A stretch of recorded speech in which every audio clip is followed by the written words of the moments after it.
میری لاش گھمائی جائے ان کی گلیوں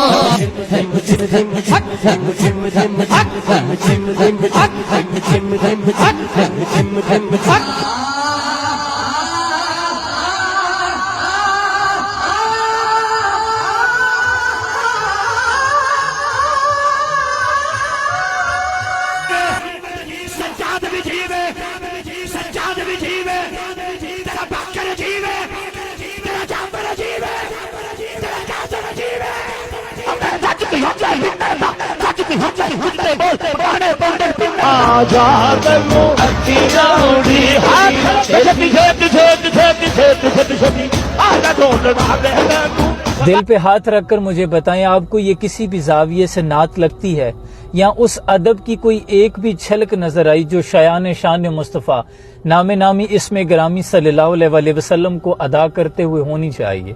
وہ جن کا مقام یہ ہے کہ اتنے بڑے جلیل القدر صحابی ہیں جنہوں نے زندگیاں حضور کے نام وقف کر دی، گھر بار لٹا دیے، لیکن اللہ ان کو بھی حکم دے رہا ہے، قرآن بنا دیا جن کا ادب کہ خبردار میرے محبوب کی آواز سے اونچی آوازیں آپ کی نہ ہو، ورنہ ایمان ضائع ہو جائے گا اور آپ کو خبر بھی نہ ہو۔ یاد رکھیں، نعت لکھنا تلوار پہ چلنے کے مترادف ہے۔ ہمارے صوفیاء بزرگ نے ہمیشہ یہی کہا کہ نعت کے معاملے میں ذرا سی کوتاہی آپ کو ایمان سے خارج کر سکتی ہے۔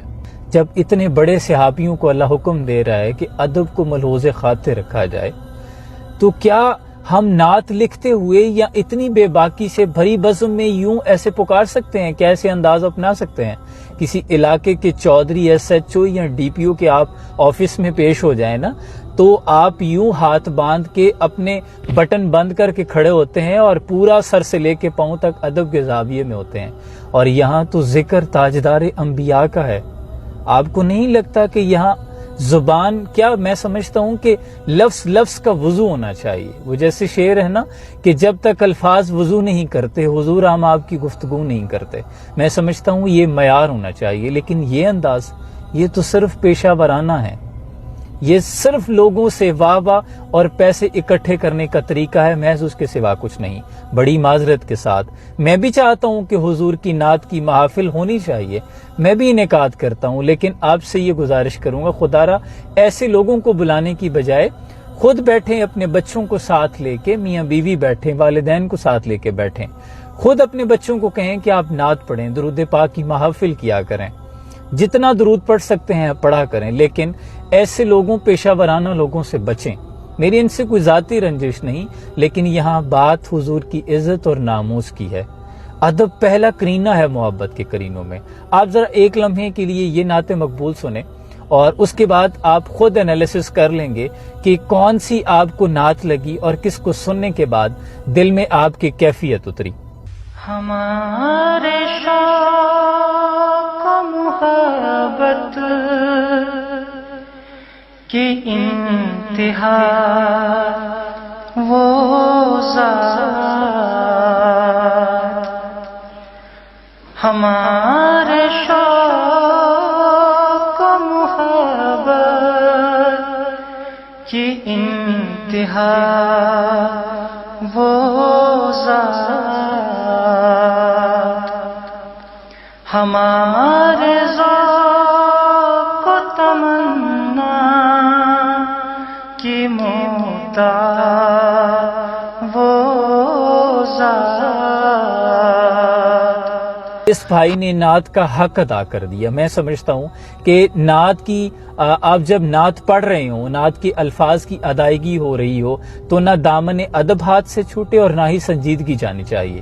اس بھائی نے ادب کا دامن بھی نہیں چھوڑا، سنجیدہ بھی رہے اور آنکھیں پلکیں نیچے جھکا کے مؤدبانہ انداز میں نعت پیش کی کہ دل پہ جا لگی۔ یہ ہوتا ہے انداز، اور ایسی ہوتی ہے نعت رسول مقبول صلی اللہ علیہ وآلہ وسلم، جس کو سننے کے بعد دل میں تازگی اتر آئے، حضور کی یاد آنے لگے، آپ سے والہانہ محبت ہونے لگے، عبادات سے پیار ہونے لگے، اور دل کرے کہ میں بھی اسی سانچے میں ڈھال جاؤں جو حضور چاہتے ہیں۔ یاد رکھیں، حضور سے محض زبانی عشق کا دعویٰ نہیں ہے، جیسے بزرگ کہتے ہیں نا کہ پتر عشق کا دعویٰ تب تک سچا نہیں ہوتا جب تک پتھر مارنے والوں کو دعائیں نہ دی جائیں۔ تو محبوب سے جب لو لگ جاتی ہے نا تو پھر اپنا آپ تو ختم ہو جاتا ہے. جیسے صوفی شاعر نے کہا نا کہ رانجھا رانجھا کر دی وے میں آپ پہ رانجھا ہوئی, سدو نہیں میں نتی دو رانجھا, ہیر نہ آکھے کوئی. پھر انسان اس زاویے میں ڈھل بھی جاتا ہے. یہ تو نہیں ہے حضور کا عشق اتنا سادہ ہے کہ محفل میں بیٹھ کے پورا ہو جائے. دنیاوی عشق میں مبتلا ہو جاؤ تو رات دن کا کھانا بھول جاتے ہو, ماں باپ سے لڑتے ہو رشتے کروانے کے لیے.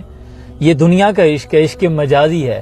اور یہاں حضور کا عشق اتنا سادہ ہے کہ محض دعوے کیے اور ختم, محض نعرے لگائے اور ختم.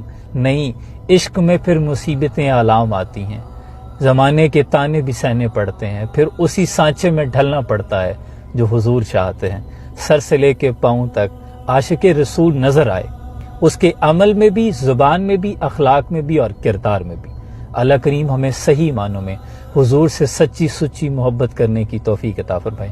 اپنا بہت سا خیال رکھیے. سلام پہنچے. فدا کا امی و ابی یا رسول اللہ صلی اللہ علیہ وسلم.